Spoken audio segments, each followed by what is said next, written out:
Peter Allman, Peter Allman. I'm going through notes of mine, and as I'm reading this note, Father's saying to me, read this one to Peter Allman. Peter Allman, you have touched many lives, and there are wonderful gifts and priorities in the way of Yeshua. It says right here, just as baby grass plants will burn and die without proper care, so also every soul, regardless of faith and strength, needs maintenance, needs care. I planted grass seed in my yard. It was coming up very nicely, and it did not get proper maintenance. And it wasn't a really big deal because it didn't really need grass that badly, but all of my marvelous grass seeds died. Now, you have touched many lives. I don't want your grass seeds to die. The sweet treat from Jesus is creating a maintenance environment. It begins with male human beings being outrageously honest with one another. Think of King Saul. Think of the rich young ruler. Both of those people were really nice, upstanding, religious people that everybody really liked, and they kind of buddied up with them, and they were doing all kinds of good things, and et cetera, et cetera, et cetera. However, there was one little thing that King Saul was supposed to do. He and Samuel knew that. And he was like, wow, the people really enjoy it if you take a bunch of these animals and make a pretty sacrifice and do some religious habits. James 1:26 and 27. Religious habits that God considers pure and holy are watch your mouth, care for ditched children and women who are not sheltered, and don't imitate the bad, lazy, complacent, foolish, and worldly behavior of those around you. I was raised in a Christianity that I left. I left Christianity when I was like 9 to 14 years old because I could feel there was something fake going on. And I felt it by the Holy Spirit. And of course, I didn't know that until I was about 45 years old when Father said to me, anointed in youth with no spirit training. Okay, the most important part of spirit training, if you can go around the streets and tell people, don't make the miracles, don't prove that Jesus is God. If you can just tell people to get brothers and families together and be honest about all the ordinary junk, including those little things on the inside that the Spirit is telling you to do. Oh, go befriend Aunt so-and-so who's kind of nutty and weird and you don't like hanging out with her. That is a nudge from the Holy Spirit. And if you follow that nudge, there could be a flood of transformation. There could be problems solved in your own life. God is actually looking for people whose hearts are available. So when we get in a communion group circle, there's no visitors. If you read Justin Martyr, you understand that they had an agape feast. They had a nice feast, invited all the neighbors in and poor folks and et cetera, et cetera. But then, after everybody was filled and content and they talked about the unity of all peoples and the teachings of Christ, they dismissed the people who were not willing to be tortured and killed right now today because of their connection with Messiah. So they put out all the visitors and they locked the doors. Remember, Peter getting sprung from jail. All of the disciples are in one place having a Holy Spirit calling out party. And Peter shows up at the door. Look at Acts chapter 4. They're under persecution from 4 different directions. Herod, Pilate, the Jews, and the Greeks are all after the disciples. And they want to kill them. The biggest problem of being in freedom of religion zones is Satan works by drawing us away from essential details that would preserve the children and preserve the people from falling off the wagon and polluting themselves by sin.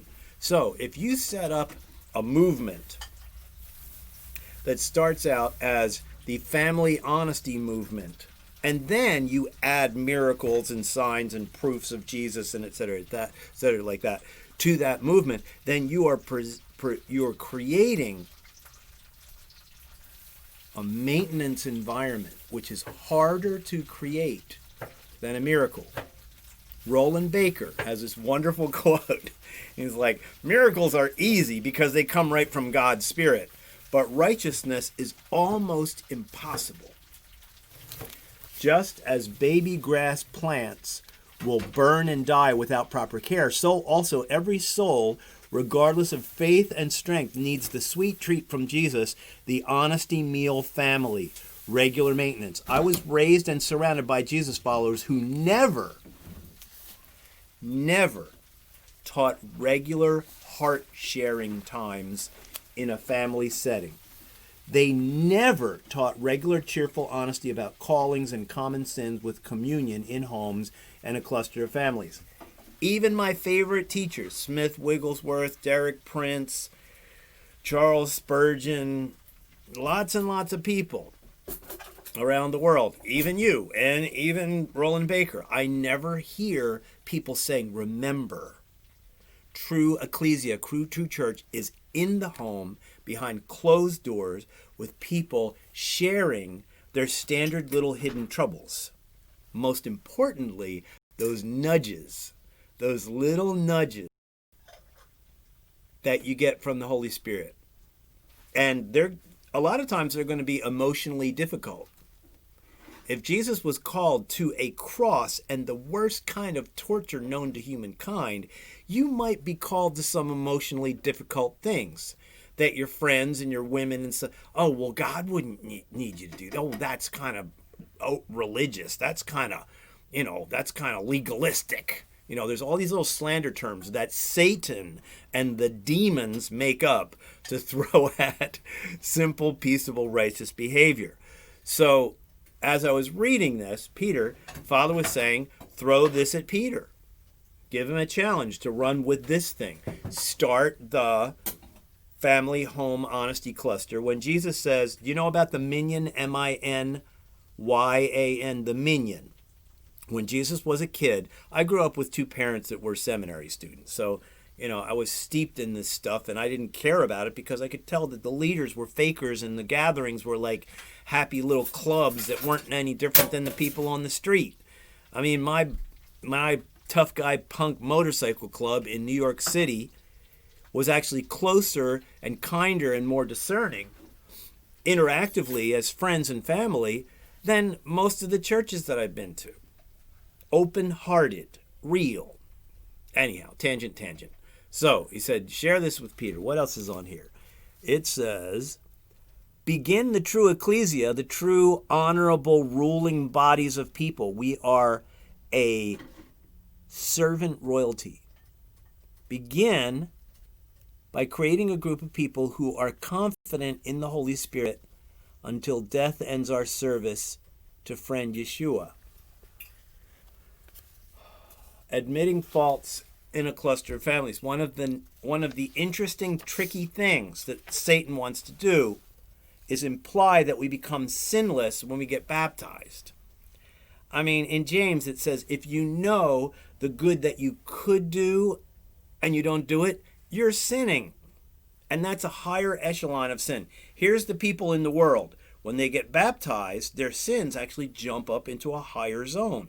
Now that they're connected with the Holy Spirit's going to ask them to do things like he asked King Saul. Cut this stuff off. Don't deal with this.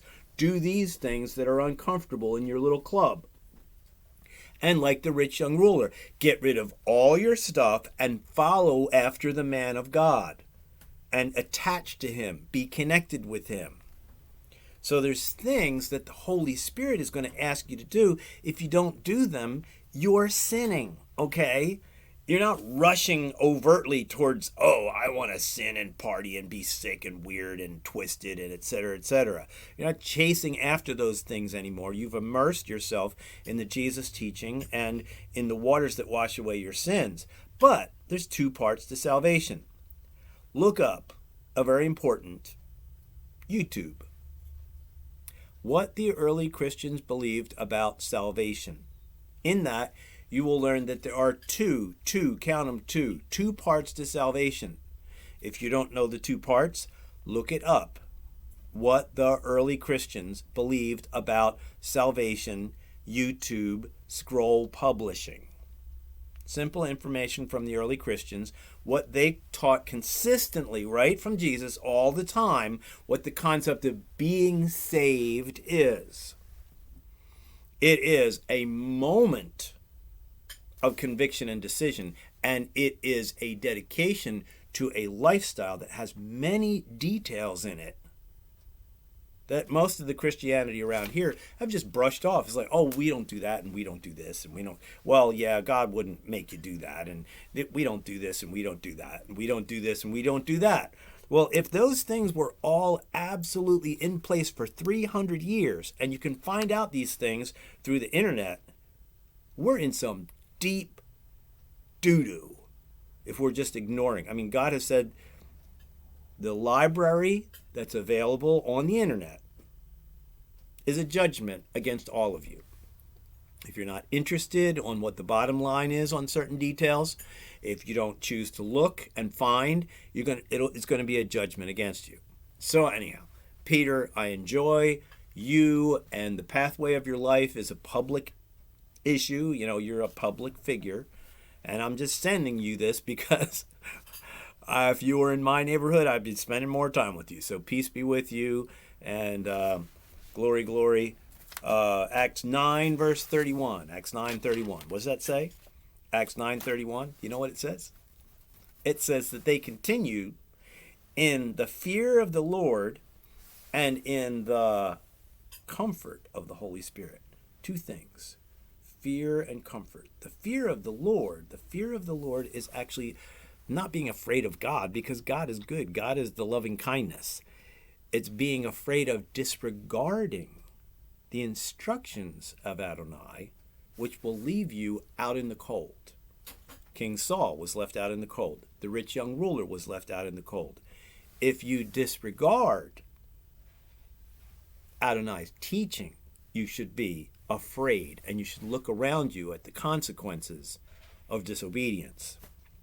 Anyhow, Trala, Acts 9:31, they continued and increased because they were walking in the fear of Adonai and the comfort of the Holy Spirit. Woohoo! Good stuff.